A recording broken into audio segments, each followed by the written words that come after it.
जब वैदेही के अटूट सत्य ने रावण के पाखंडी अहंकार को धूल में मिला दिया, तब लंकाधिपति का दंभ आहत नाग की तरह फुंकार उठा।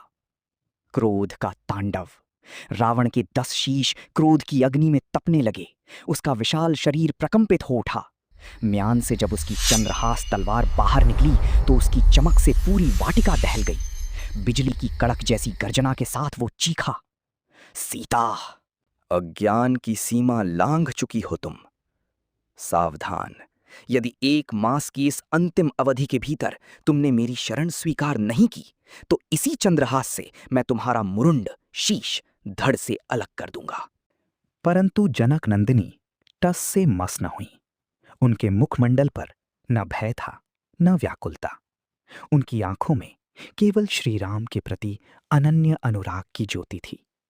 उन्होंने शांत परंतु वज्र जैसी दृढ़ता से कहा, हे रावण, तू अपनी शक्ति का प्रदर्शन किसे दिखा रहा है? मेरी नियति अब 2 ही मार्गों पर टिकी है। या तो रघुकुल शिरोमणि श्री राम की विशाल भुजाएं मेरे कंठ का हार बनेंगी, या फिर तेरी ये निष्ठुर तलवार मेरी जीवन लीला का अंत करेगी। माता के शब्द अग्नि के स्फुलिंगों की तरह रावण के कानों में चुभ रहे थे। उन्होंने अपनी आंखें मूंद लीं और एक गहरी श्वास लेकर बोली, श्री राम के वियोग की ये अग्नि मेरे रोम रोम को भस्म कर रही है।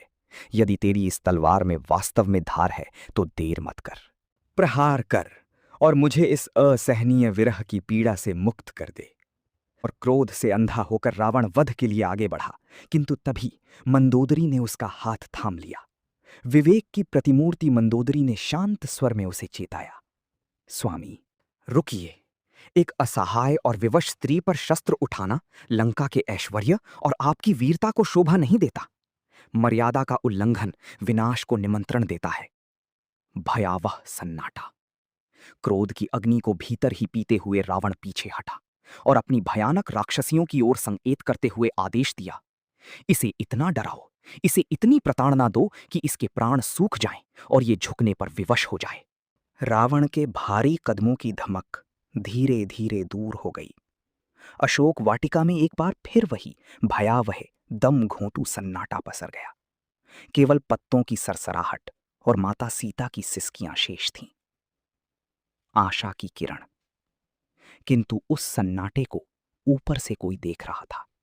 घने वृक्षों के पल्लवों में छिपे पवन पुत्र हनुमान इस दृश्य के साक्षी थे।